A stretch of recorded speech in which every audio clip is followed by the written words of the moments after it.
Bonjour, je suis Geneviève Schmidt, je suis experte dans l'accompagnement des victimes de violences psychologiques, de manipulations perverses et j'ai à cœur de répondre aux questions qui sont récurrentes, que je vois régulièrement dans les groupes, comme les groupes Facebook que j'administre ou les questions que me posent des patients. Voici la question qui m'a été posée. Comment agir judiciairement contre un pervers narcissique afin de se protéger de toute forme de violence ou les faire valoir, Donc, comment se protéger judiciairement d'un pervers narcissique, de ces violences, et les faire valoir, les faire savoir auprès de la justice. Alors, j'ai envie de vous dire que l'expérience malheureusement me montre que faire valoir les faits de manipulation perverse est une triste utopie. C'est un besoin qui est légitime, certes, que la victime soit homme ou femme, c'est un besoin tout à fait légitime, mais qui n'aboutira la plupart du temps à rien, ou pire même, qui va desservir la victime, qui sera prise pour un ou une doudingue. Donc, faire valoir les faits de manipulation perverse, mis à part s'il y a des faits visibles, prouvables, alors oui, on peut faire quelque chose. La justice se base sur des faits prouvables.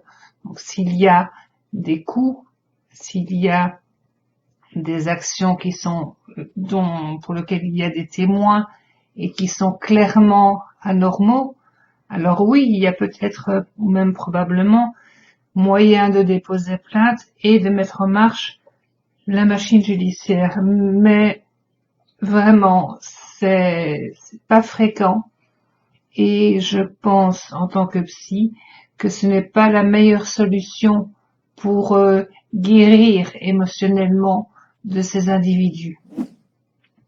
Par expérience, je sais que il y a bien longtemps de ça, lorsque j'ai moi-même connu un pervers narcissique, il y a plus de 10 ans, j'ai eu l'occasion de déposer plainte pour un acte de violence avéré.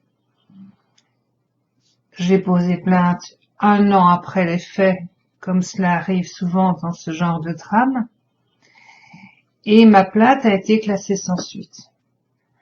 Alors je sais aussi que, toujours par expérience, que la plupart du temps les victimes sont totalement désespérées lorsqu'il y a une plainte classée sans suite, mais moi avec le recul je peux vous assurer que c'est la meilleure chose qui me soit arrivée, parce que sinon j'y serais restée peut-être 5 ans, peut-être même encore plus, peut-être que je serais encore dans cette souffrance-là, dans ce merdier-là et dans cette dépense-là. Et vraiment, j'avais mieux à faire de ma vie que rester accroché encore à cet individu qui, tout compte fait, n'en valait pas la peine. Donc, vouloir faire valoir le fait qu'on a en face de soi un PN n'est probablement pas la bonne solution. Maintenant, il est évident que tout va dépendre des cas que l'on va avoir en face de soi. Une situation n'est pas la même qu'une autre. Donc là, je parle vraiment de manière globale. Alors, dans cette question, donc, il est demandé comment agir judiciairement contre un pervers narcissique afin de se protéger. Mais déjà, il faut prouver que l'on est en danger. Il faut prouver qu'il y a que les enfants, s'il y en a, sont en danger. Et ça, ce ne sont pas des choses simples à faire non plus. Je sais que je ne vais pas dire que la justice est défaillante, ce n'est pas tout à fait le terme, même si parfois j'en ai l'impression, mais j'ai l'impression parce que je n'ai pas toutes les informations. Mais prouver encore une fois qu'un individu peut être violent, mis à part s'il a déjà mis un pistolet sous la tempe de quelqu'un d'autre, c'est pas évident. Et même, malheureusement, j'ai vu l'expérience, pas pour moi, mais pour une patiente, même avec un pistolet sous la tempe et des menaces de mort, ça marche pas toujours. Donc, je pense que une fois de plus, et c'est pas plus mal, une fois de plus, tous les efforts doivent venir de la victime elle-même, qui doit travailler les 3 points qui la rendent vulnérable à ce genre d'individu, c'est-à-dire la confiance en soi, une bonne image de soi et une bonne gestion émotionnelle. Pour moi, si une victime veut vraiment sortir de ce merdier-là, ce sont ces 3 points qui doivent être travaillés vraiment. Ça peut être par un thérapeute de quartier, ça peut être par des bouquins, ça peut être par des vidéos, ça m'est égal, mais c'est ces 3 points qui sont vraiment essentiels. Et je pense que la sauvegarde de la victime ne peut venir que d'elle-même. C'est nous, vous, les victimes, qui devez évoluer dans votre façon de vous comporter avec les autres, de telle sorte qu'il n'y ait plus ce rentre-dedans, qu'il n'y ait plus cette mise sous emprise. Si les victimes descendaient de leur licorne, il y aurait moins de drames. Si elles apportaient moins de crédit à tous les bobards qui leur sont racontés, il y aurait moins de drames. C'est valable pour les hommes comme pour les femmes. Donc, l'évolution, à mon sens, doit se faire de nous, parce que eux, les manipulateurs pervers, on le sait parce que tous les spécialistes et moi aussi, on n'arrête pas de répéter que ces gens-là ne changent pas. Ils font parfois semblant de changer parce qu'il y a un intérêt, il y a un avantage derrière, mais ils ne changent pas. Donc la seule personne qui puisse changer, qui puisse évoluer, eh bien c'est nous.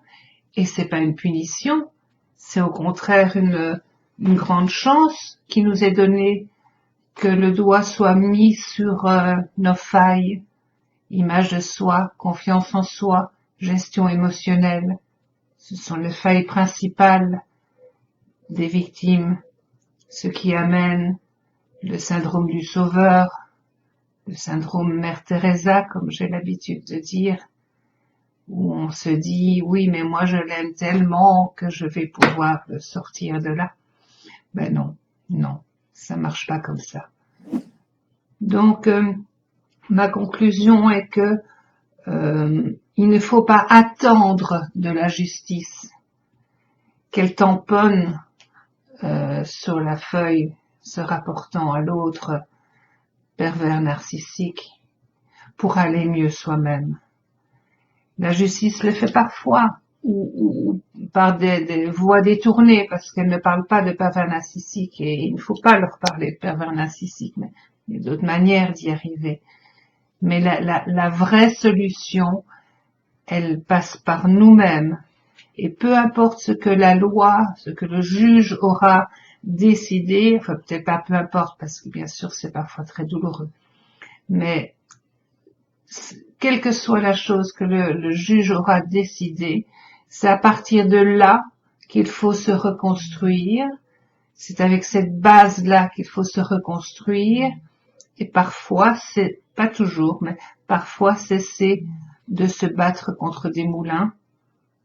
Il vaut mieux se reconstruire pour que, déjà s'il y a des enfants, pour que les enfants aient un père ou une mère bienveillante qui sache mettre des limites, qui soit joyeuse ou joyeux.